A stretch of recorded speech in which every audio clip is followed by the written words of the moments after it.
Number 5. Last night, a friend rushed me out of the house to catch the opening act at a local bar's music night. After a few drinks, I realized my phone wasn't in my pocket.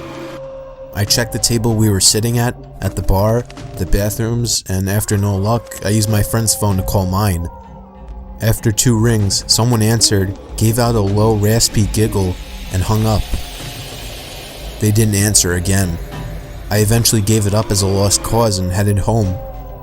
I found my phone laying on my nightstand, right where I left it. Number 4. When I was a kid, I was always the last kid to get picked up by the bus driver to go to school. One day I was waiting for the bus by myself and a bus with no kids pulled up. The bus driver smiled and told me to hop on. I just had a bad feeling. I said, "Where are the other kids?" He said, "We will go get them now. Just get on." He got more and more pushy but didn't do anything crazy. I just kept saying no and he shrugged and left. The real bus pulled up a few minutes later. I went to school and my parents didn't know until I mentioned it that night. Looking back, they were pretty worried. I remember them scrambling to make a few phone calls. Number 3. A few years back, I rented an apartment from a friend of mine. He had recently bought it and had it completely renovated.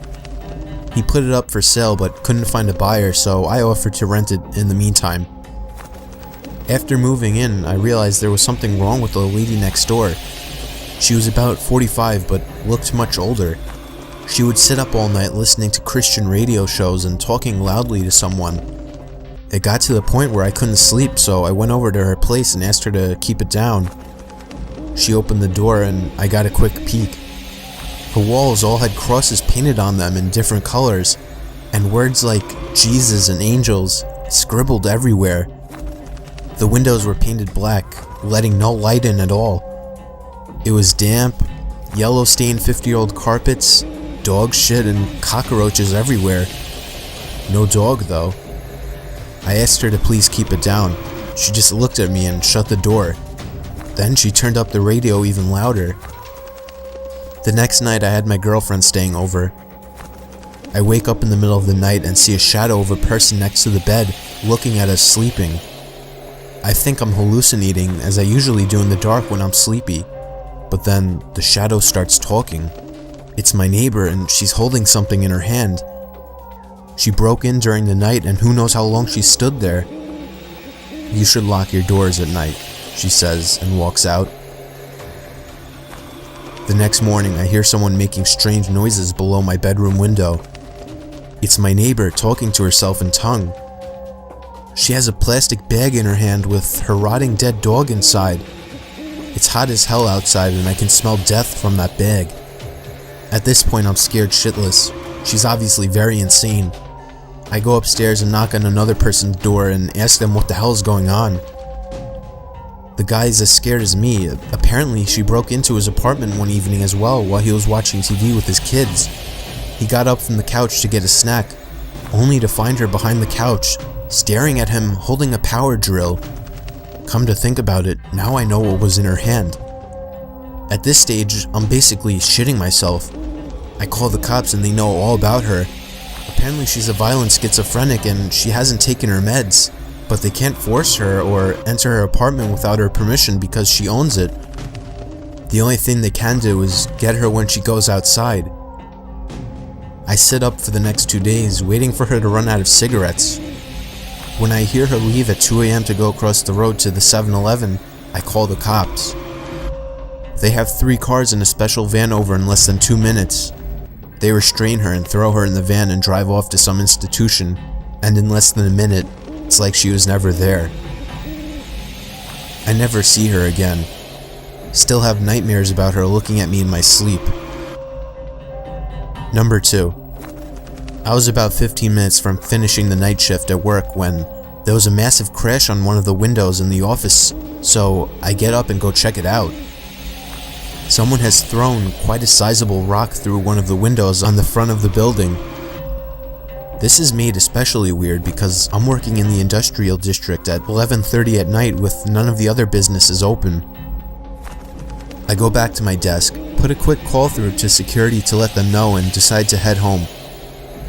As I'm leaving the building, I'm freaking myself out about it more and more and end up running to my car, getting in and taking off. I'm almost home and I've started to calm down a bit when I realized that I didn't unlock my car when I got in. It had been unlocked the whole time. I do a quick check with my hand in the back seat for any possible murderers that might be hanging around there, but there's nothing there. Fast forward about 30 minutes. I've called a friend of mine who says he's out drinking, so I decide I'm going to join him. I jump on my bicycle and start riding over. I'm doodling along the road on my bike. It's a nice night and I'm in no big rush, just enjoying the moonlight when I hear someone riding behind me. I straighten up and stick to one side of the road. He passes me really slowly, and when he's right beside me, he shoots me a smile, and I can describe it as purely insane. I kind of flinch and am taken aback as he rides on. That's when I realize he's riding my mom's bike. Needless to say, I sprint the hell home. When I get there, sure enough, her bike is missing and one of my car's doors is open, the back left one. I was driving and had no need to open that door. Number 1. I worked at a campground on night shift, 12 a.m. to 8 a.m. every night. It wasn't bad. I would bring in my PS2 and game a good portion of the night, only having to deal with 1 or 2 people on busy nights. It was just me in this little 8-foot by 8-foot shack, with nothing around but dark all night. My first week there, the other third shift guy who was quitting told me about this payphone a few feet from the shack where I worked. He said it rang every night at 4:17 a.m., just once. It was probably just an automated test call, he guessed. He's never answered it himself. I go for a few months with the job. It was the middle of the summer, so most nights I had the windows closed, so I couldn't hear the payphone go off. Mid-August, I started leaving the windows open during the night. Sure enough, at 4:17 a.m. every morning, the phone would ring once. The ring even sounded creepy, like the payphone was submerged in water and then put where it sat. One night I got up the nerve to answer it. I set an alarm at 4:15 and would go wait at the phone until it rang. When it did, I answered it, but there was no sound, just dead air like someone was on the other line but wasn't answering. I said hello a few times and hung up. I did this every night for a week with the same results.